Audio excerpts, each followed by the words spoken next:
Peace to the family. Soul Conscious TV. And today we're going to talk about ancestral altars versus deity altars. A lot of people wonder, well, I'm starting my spiritual path, so which one should I work with first? If you study the Yoruba Ifa, then you would understand that you would first work with the Egun, which is your ancestors and your spirit guides.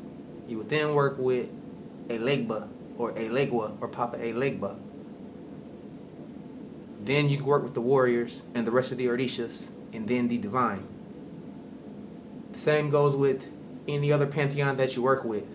Before you can work with the Kemetic gods, or the Neters and Neterus, the Orishas, gods and goddesses, deities, entities, celestials.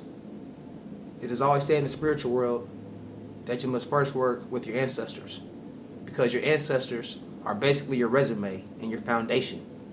So in the event when you go to work with deities or gods and goddesses, Neters and Neterus, consult with your ancestors, because they're the ones that put your name out in the spiritual world.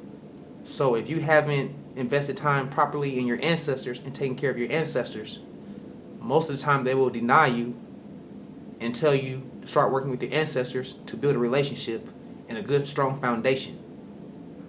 Because if you can't dedicate to your ancestors, you definitely won't dedicate to them.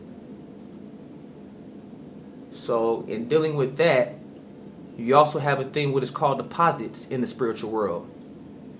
And it functions the same way it functions in the physical world or in the mundane world, to where you make spiritual deposits. And that's basically building up your spiritual practice, being consistent with your spiritual work, and making sure that you dedicate to the ancestors before anybody. Because remember, the ancestors are a part of you, and they're a part of your bloodline.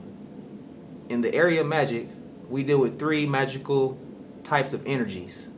You have your personal magical energy, which deals with you and your ancestors, because they are a part of your universe and a part of your personal energy. You then have your earth energy, which deals with the elements and the elementals. Then you have your divine magical energy, which deals with energy from the gods and the goddesses, or the goddesses and the gods. So sometimes we go to make spiritual withdrawals. Sometimes though, when we try to make spiritual withdrawals, they get denied because we haven't invested enough time in the spiritual world making enough deposits. The same thing in the physical world. If you haven't worked a job long enough, haven't had seniority built up, don't have a 401k, you might get denied for that new house because your finances aren't in order. The same deals with the spiritual realm. You always want to take care of your ancestors first.